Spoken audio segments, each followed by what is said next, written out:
Nanti saya mohon restu dari parlemen untuk saya menjalankan tugas itu.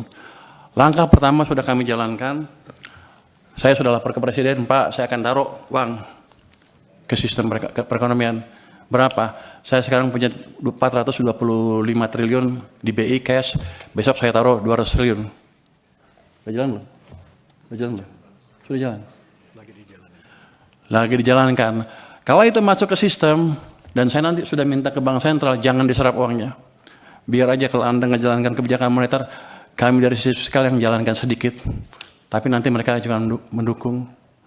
Artinya, ekonomi akan bisa hidup lagi. Strategi Menkeu Purbaya Pacu Ekonomi, tarik 200 triliun rupiah dari BI, kredit dipaksa tumbuh.